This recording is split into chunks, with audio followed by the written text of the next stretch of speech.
నమస్కారం కృష్ణారావు గారు. ఐవీఆర్ టాక్స్కి పునఃస్వాగతం. నమస్కారం.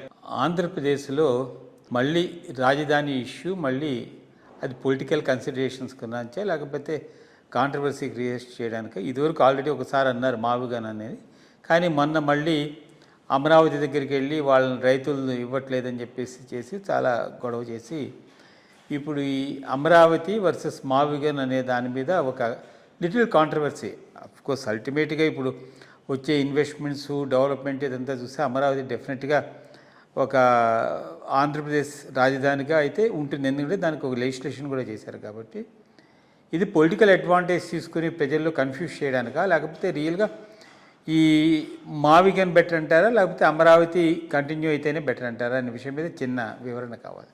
అంటే ఈ ఇష్యూ మీద నేను అంతకుముందే చాలా ఒక స్టాండ్ తీసుకొని మాట్లాడాను కాబట్టి వచ్చి పెద్దగా మాట్లాడటం లేదు. బట్ ఈరోజు ఆయన దాన్ని ఒక ఇష్యూ చేస్తున్నాడు కాబట్టి కొంత క్లారిటీ కోసం నా ఒపీనియన్ చెప్తాను. ఈయన జగన్మోహన్ రెడ్డి గారికి సలహాలు ఇచ్చేవాళ్ళు సరిగ్గా లేరో లేక ఆయనే తనంత తానుగా చెప్తూ ఉన్నాడో తెలియదు, కానీ నాన్ ఇష్యూస్ రెలవెంట్ కాని ఇష్యూస్గా చేసి అందులోనూ ఎలక్షన్ దీని మీదనే నేను ఫైట్ చేస్తానన్న లెవెల్లో మాట్లాడాల్సిన అవసరం లేని విషయాన్ని అనవసరంగా ముందు పెట్టాడనేది నా అభిప్రాయం. ఒకటి, అసలు ఈ అమరావతి విషయంలో కానీ మావిగన్ విషయంలో కానీ రాజధాని ఇష్యూయే కాదు. రాజధాని మొదటి నుంచి నేను చెప్తూ ఉన్నది దాన్ని పెద్ద ఇన్వెస్ట్మెంట్ అవసరం లేదు.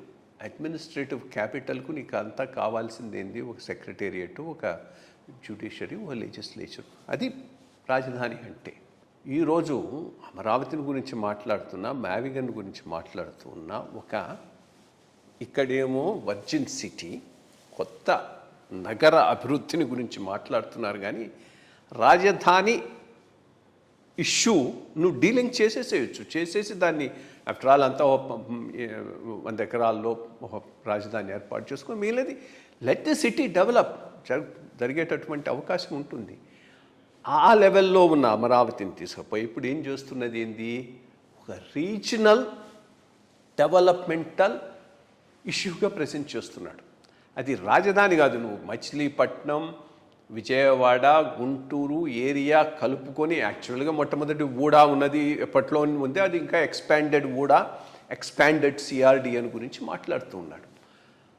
అది ఒక రీజన్గా అభివృద్ధి చేయడానికి ఎవరు వద్దంటం లేదు. దానికి ఒక రీజనల్ డెవలప్మెంటల్ ప్లాన్ నువ్వు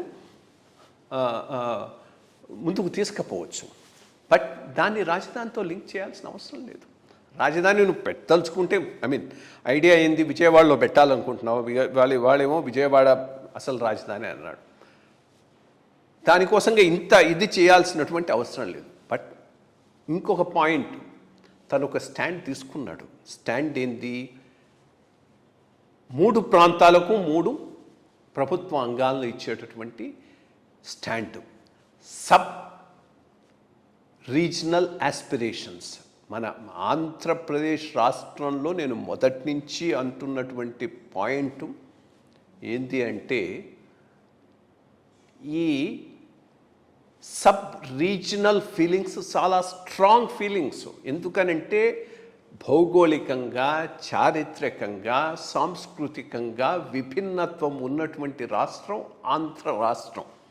ఈ సబ్ రీజనల్ ఫీలింగ్స్ బ్రాడర్ ఆంధ్రప్రదేశ్లో తెలంగాణ కూడా కలిసి ఉన్న తరపుడు కాస్త డార్మెంట్గా ఉన్నాయి, నివురుగప్పు ఉన్నాయి. అవి ఇప్పుడు బయటకు వస్తూ ఉన్నాయి.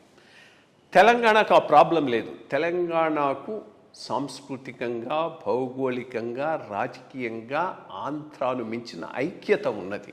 ఒక నైజాం పరిపాలన ఉన్నది, అంతకుముందు గోల్కొండ నవాబుల పాలన ఉన్నది. ఏదున్నా కానీ ఒక డెఫినిట్ సాంస్కృతిక, రాజకీయ, భౌగోళిక వన్నెస్ ఉన్నది. అది అక్కడ లేదు. ఈ సబ్ రీజనల్ ఇష్యూస్ను అడ్రస్ చేసే విధంగా రాయలసీమలో హైకోర్టు పెడతానన్నాడు. మరి ఇప్పుడు అది వదిలేసుకుంటున్నావా? వదిలేసుకుంటుంటే ఆ సబ్ రీజనల్ ఫీలింగ్స్ ఇష్యూ ఏంది? న్యాయంగా అయితే ఏ రోజు కానీ హైకోర్టు రాయలసీమకి ఇవ్వాల్సిన అవసరం ఉన్నది. ఎందుకంటే ఇది పార్ట్ ఆఫ్ శ్రీభాగ్ ఒడంబడిక. దానిని బేస్ చేసుకొని కర్నూల్లో రాజధాని పెట్టినప్పుడు హైకోర్టు గుంటూరులో పెట్టారు. అది మినిమం జరిగి ఉండాల్సిందే, అది జరగలేదు.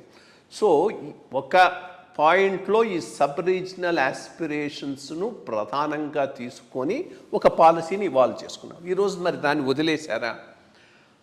ఈ మావిగన్ అనేది ఏంది? మావిగన్ అనేది అసలు యాక్చువల్గా it's a regional developmental plan. అది రాజధాని ఉన్నా లేకపోయినా ఇండిపెండెంట్ రాజధాని, దాని గురించి మాట్లాడవచ్చు. మచిలీపట్నం, విజయవాడ, గుంటూరు. ఇన్ఫ్యాక్ట్ నన్ను అడిగితే దాన్ని మావిగన్ అనొద్దు, విజయనగర అనొచ్చు. ఎందుకనంటే ఆ ఏరియా శ్రీకృష్ణదేవరాయలు వచ్చి ఉండి చేసినటువంటి ప్రదేశం.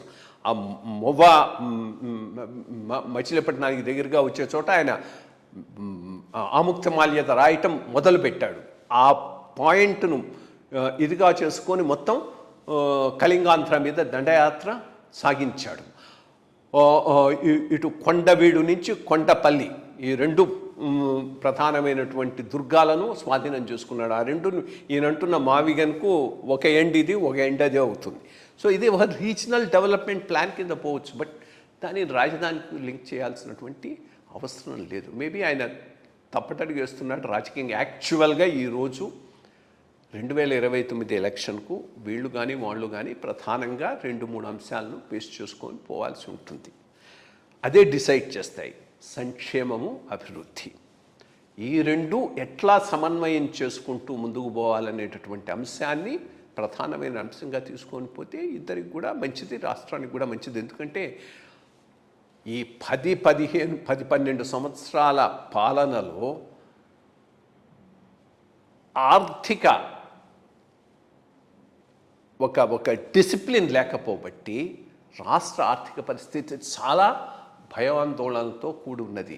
అభివృద్ధి చేస్తే సంక్షేమం కుంటుపడేటట్టు, సంక్షేమం చేస్తే అభివృద్ధి కుంటుపడేటట్టు ఈరోజు వ్యవస్థ నడుస్తున్నది. ఆ రెండింటిని సమన్వయం చేసి రెండింటికి ఎట్లాంటి కరెక్ట్ బ్యాలెన్స్ చూపెట్టగలం అనేటటువంటి అంశాన్ని ముందుకు తీసుకుపోగలిగితే ఆ అంశం మీద ఎలక్షన్ అజెండాగా ఈ రెండు పార్టీలు వెళ్తే బాగుంటుంది. అది కాకుండా మావిగన్న, అమరావతి అని అంటే ఒక నాన్ ఇష్యూని చేసి తన స్టాండ్నే తాను వెనక్కుపోతూ ఇష్యూ కానీ రాజధానిని ఇష్యూ చేస్తూ ఉన్నాడు. ఎందుకంటే మావిగన్ ఈజ్ నాట్ ఏ రాజధాని ఇష్యూ బేసికలీ. ఇది నా అభిప్రాయం దాంట్లో. నమస్కారం అండి, థ్యాంక్ యూ.